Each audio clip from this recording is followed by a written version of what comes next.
workshop of the academic year 2023 here at CEBRAP. As you know, tomorrow we will meet at USP. The workshop is not meant to be a stock-taking exercise, summarizing all the diverse activities that have been taking place, discussions, the knowledge produced, etc. It is thought to be a milestone, a stopover in our joint collaboration. And we all hope that this collaboration will continue also after the time you returned to your home institutions, because what we want to do is to create those networks. The workshop addresses a topic that is of relevance not only here in Brazil or Latin America and the Caribbean, but also in Europe and in Germany and in the world in general. That means the Anthropocene, that means the human-made climate change, massive loss of biodiversity that is related to economic models, not only in the so-called global north, but also in the so-called global south, based on extractivism. And this is why the title Extractivism is in the center of this workshop. These crises make it urgently necessary to reconsider our relations to nature, the relations between humans and non-humans, link diverse ontologies and knowledges. Following the spirit of Mecila, the workshop is a result of discussions and interdisciplinary collaboration within the project, and I want to thank in particular Jörn Etzold from Ruhr-Universität Bochum and Tomás Amorim, here the academic manager from Freie Universität, for the engagement. Tomás will later explain the rationale of the workshop. And as I said, we are combining both institutions as locations of the workshop. CEBRAP today and tomorrow USP, who are at the core of Mecila's headquarters, but we have also been able to invite Gloria Chicote from Universidad Nacional de La Plata in Argentina. One of the nodes of Mecila, the other, as you know, is Colmex, and then Berlin and also Cologne. So welcome, Gloria, and nice that we can meet again. Unfortunately, due to other urgent commitments, the president of CEBRAP, you know him all, Adrián Gursa-Lavalle, cannot be here. He regrets for this. He especially sends regards to you, Michel Müntefering, and he wishes us all the best for the workshop. But the bridging personality between CEBRAPI and USP is Rurion Melo, because he is not only professor at USP, but also permanent researcher here at CEBRAPI. So he will later also address us with some words. So let us start by reconsidering what makes Mecila so special. Not only the meeting outside and the food, I think it is a unique funding line. Some of you told that already, Michel Müntefering, globally.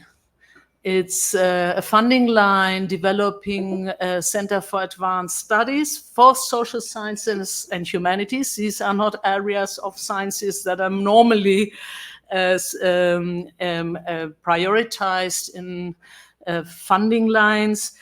To build up, to develop centers for advanced studies in the social sciences and the humanities outside of the so-called global north. That means not in Germany, not in the European Union, but outside of those regions, the main activities are taking place. As you know, we have two Merian centers in the Americas, one in Guadalajara, based in Guadalajara, Calas, with one node in Costa Rica, Ecuador, and Argentina. And the other one is Mecila, as I said, with one node in Argentina, Mexico, and headquartered here at Sao Paulo, Brazil. But we also have Merian Center in India, in Delhi, in Ghana, in Accra, and in Tunis, Tunisia.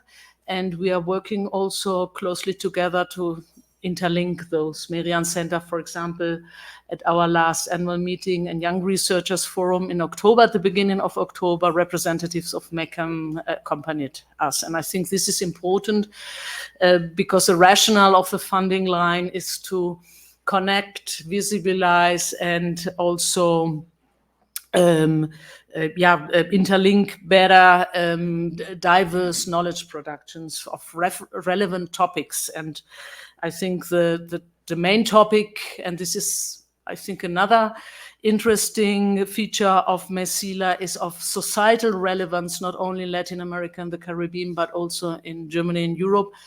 Conviviality in societies shaped by diversity, difference, and inequality. I think in that regard, we also should highlight the format and the rationale of the collaboration, because it's not a research project, as we have some collaborating with Latin America organized in somehow a hierarchical way. It's not a structured postgraduate program, as we have, for example, with Mexico from the Freie Universität on Temporalities of Future, but also you might know them, the SDG postgraduate programs in Colombia and in Peru. It's a network. So it's all about how to organize this network, how to develop it, how to connect researchers from different institutional, disciplinary, but also cultural, as some of the researchers already conveyed to you, together around a thematic frame.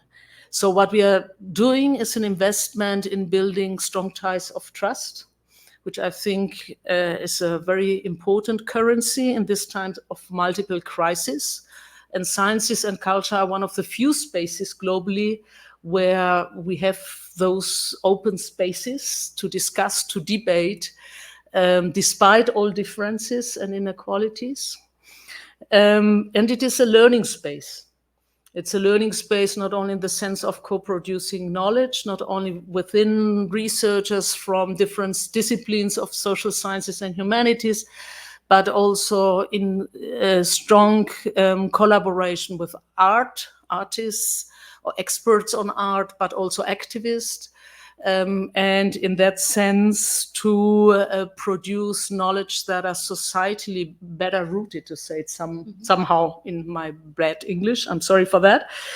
It's also a project that intends to connect infrastructures.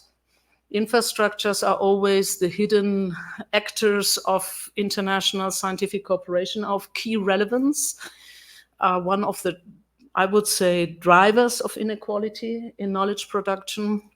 So we are also coordinating the libraries, for example, of all this network.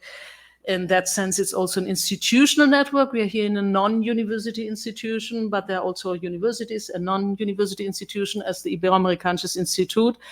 And also from an administrative sense, as I already told you, how to internationalize. That means also to open up the national frame of administration. And regarding internationalization, what type of internationalization do we need? How should we open up and how should we organize that? And I know not only from the talk we had now at lunchtime, but also from previous meeting and from your career, that you are a person, a politician, addressing all these issues in your day-to-day political work, which is a very, how to say it, you have to really focus and fight for small steps. And this is why it's a great honor for us and a great joy to have you here, Michael Müntefering, knowing that you have a very tight agenda, but because you're only staying 3 days in Brazil. No, 5 days in Brazil. 5 days in Brazil, 2 in Sao Paulo, 2.5. It started with Sao Paulo. And then yeah, so that is really not a lot of time and a tight agenda. And how should I introduce you? Well, you are a journalist.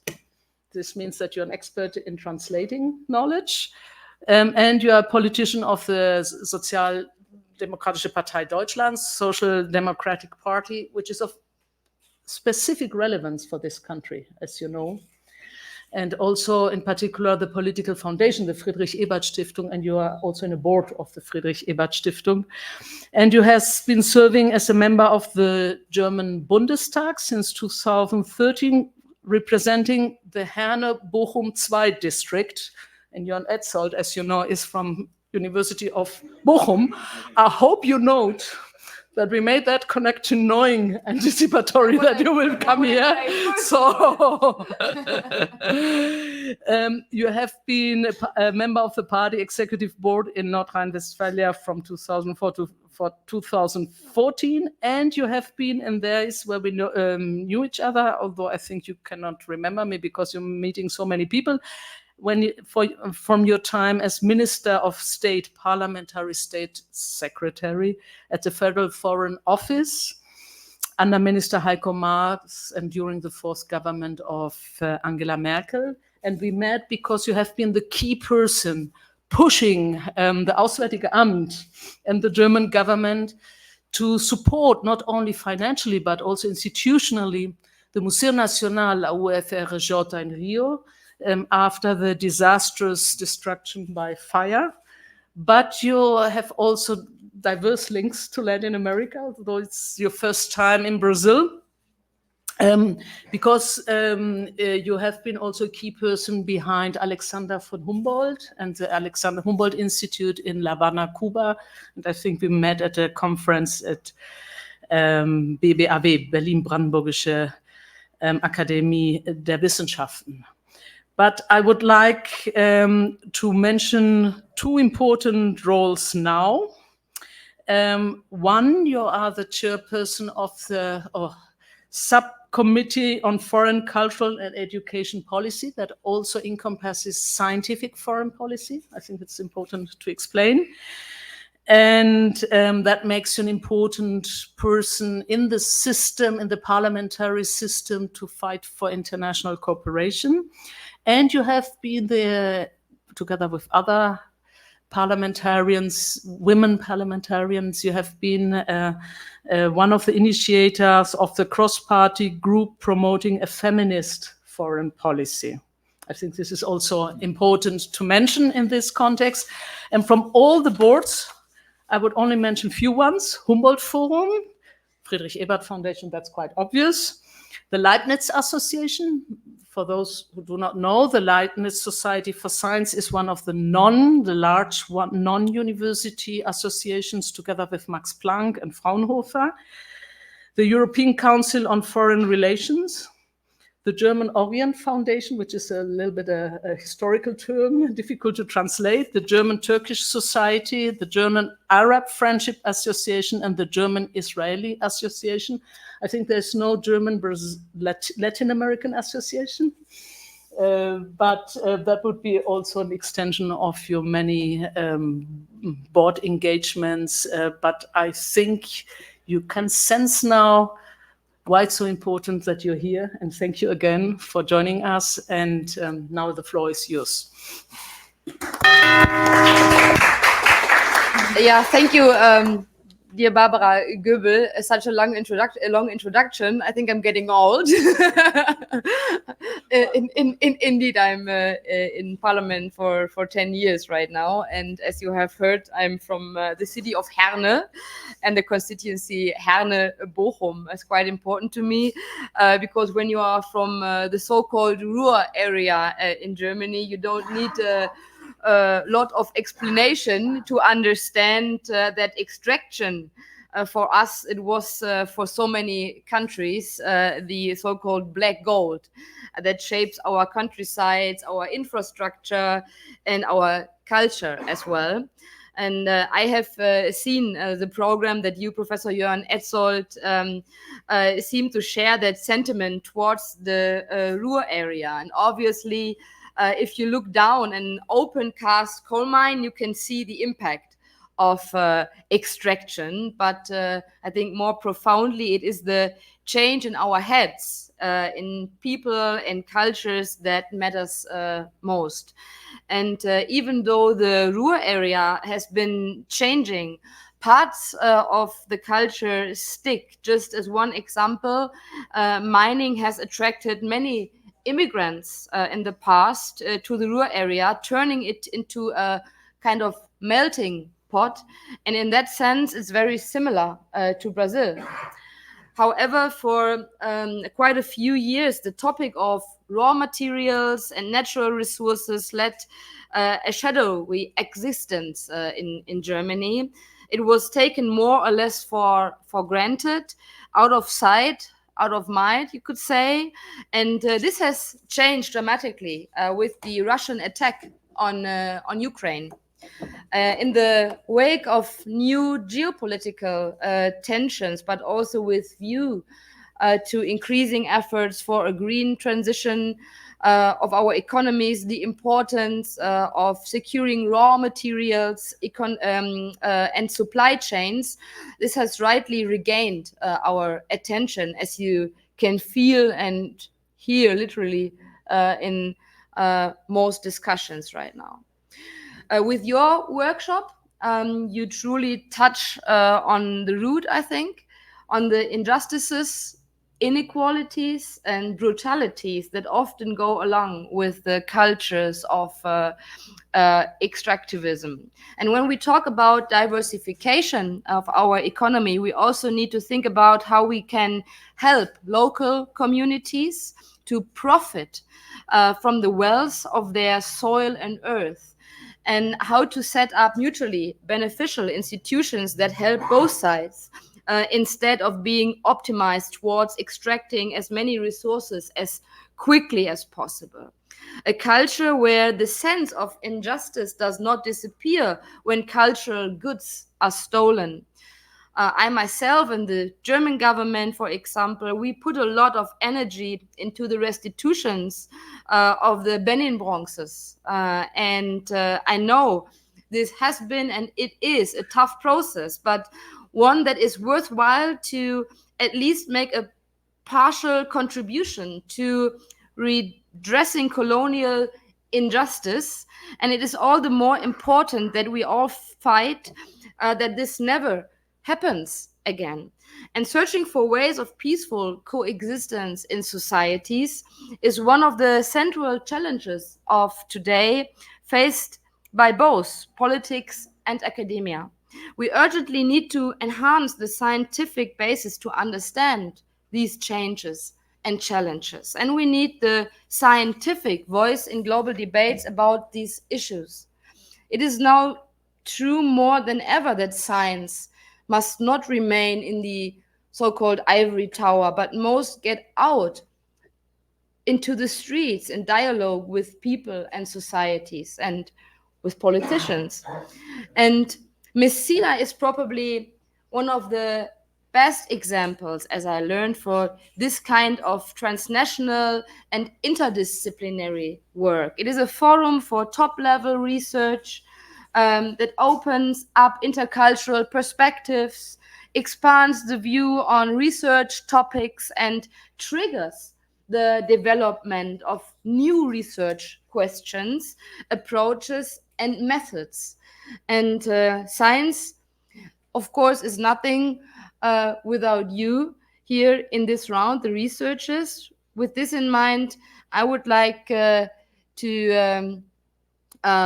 take a stand for this kind of organization and these efforts. And I would like to wish you all a successful workshop, fruitful discussions, and interest findings. And thank you a lot for having me around, and let me hear something of your discussions, and maybe there is a way to get more information about the outcome. Thank you so much.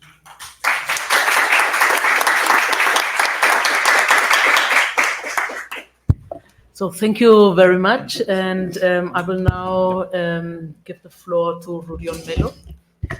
Thank you a lot for the invitation, and initially I would like to thank our distinguished guest, Mecila Müntefering, for her presence today, and congratulate also Barbara Göbel and Tomás Amorim. And I would like also to take this opportunity to congratulate also Thomas again and Jörn Etzold for their engagement in organizing this incredible final workshop, which will certainly provide us with important discussions and reflections on the aesthetics of extractivism.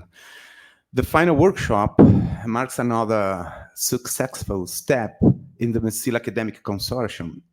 This workshop proves once again the success with which all institutions involved have sought to carry out Mecila's mission in the best possible way. Firstly, providing research environments that are welcoming, collaborative, inclusive, horizontal, and respectful. Secondly, by promoting the integration of young academics in the production and circulation of knowledge.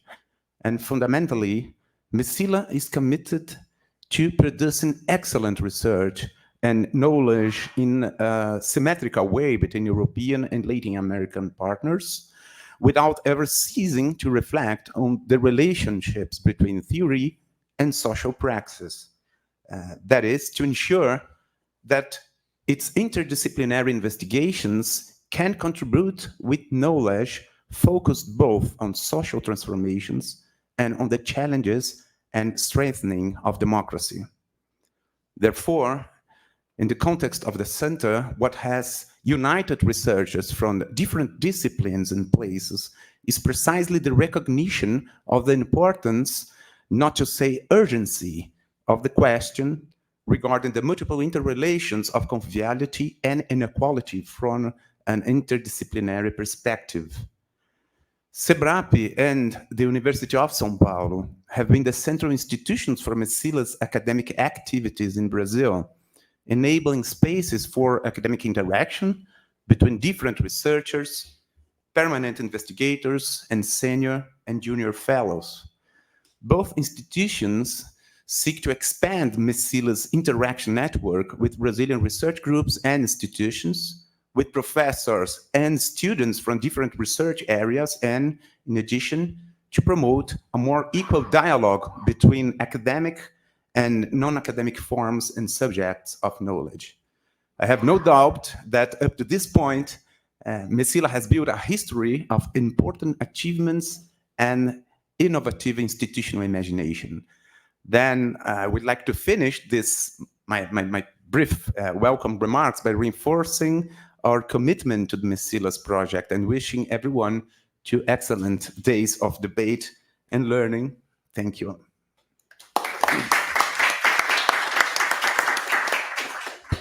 Thank you, Rudion. And now Thomas will introduce us briefly into the rationale behind the workshop and the ideas that guided you. Yes, thank you very much, Barbara.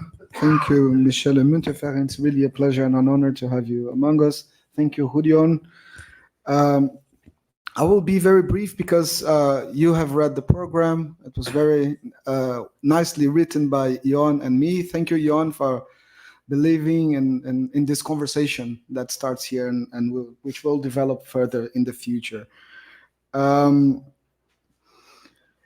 think this is also a bit representative of what Mecila is, that we can think of extractivism from these very different points in the globe, Bochum and São Paulo, with similar but also very different historical contexts. The Nilsson tomorrow will speak a lot about what happens in post-extractivist places. There's a lot of melancholy, but there's a lot of art as well. The idea of the workshop is a comparison between these many different places, these many different histories, with an idea that sadly becomes slowly global. Extractivism in the 19th century used to take place in the peripheries of the world, and now with different new technologies and so on, the planet seems to become a global mining, as some researchers say. To interact with that, to understand also these new effects that have to do with that, humanities and art are important. That's why we're talking about not only extractivism in Latin America, but aesthetics of extractivism. Aesthetics in the two senses. First, how does it feel? and the people who feel this, in our case, in the majority of our cases, indigenous groups, indigenous people, how do they feel what's happening in their land? The second meaning of aesthetics is art, related to art. So how also some of these groups express these new feelings, these new affects that comes with extractivism. So this would be the two sides. So how we experience this, and this is a global phenomena, not only extractivism, but the effects of that Anthropocene. Gloria will talk about that tomorrow too. How one feels that, how one expresses that. So this is the main idea behind the workshop. I'm gonna quote Jon's text that he will read tomorrow, but I think this puts well. First, the question: social sciences and economy have already been discussing extractivism for 100 years in South America. Why bring in humanities and arts? And then Jon says, and this is why we as scholars in the humanities, normally concerned with literature, theater, and arts, claim a competence to talk about extractivism. It is a phenomenon or a problem that cannot only be grasped by economy or sociology. To understand what relations to the world it creates, alters, or destroys, an aesthetic approach or an approach in aesthetics is needed. Extractivism is also a cosmology, and it relates to other cosmologies, generally in a hostile way. When indigenous territories are prone to extractivist endeavors, the cosmology in place in these territories, this is the relations between the human beings and the other agents, be they animals, trees, rivers, or stars, undergo threatening deformations and are completely destroyed. The sky falls, to relate to the famous title by David Copenau and Bruce Albert. That's why Philippe Descola recently demanded that not only nature should be protected, since nature is a modern and European concept in intimate proximity to extractivism, but rather relations. And I think this is one of the most important things behind this concept of extractivism and aesthetics: relations. Which relations do the groups establish with the territories? When extractivist forces operate, what do they destroy? It's not only that they're taking material, but they're also taking and destroying relations. And maybe most importantly, as Berit will talk also tomorrow, how to heal, how to understand what have been lost, and how maybe to create new relations with the territory. This is the main task of the new century, and not only for Brazil, but for sure for Germany and for the whole world. Climate change is a reality. We felt it this week in São Paulo a lot. We have to learn. We also have, and that's maybe literature can help us a lot with that. We have to name these new experiences. Literature is about that, putting name to strange things, so to say. At the same time, understanding what has happened, how we got here, taking responsibility, and maybe learning with different groups on how to act and how to rebuild these relations with the territory. That would be it. Thank you very much.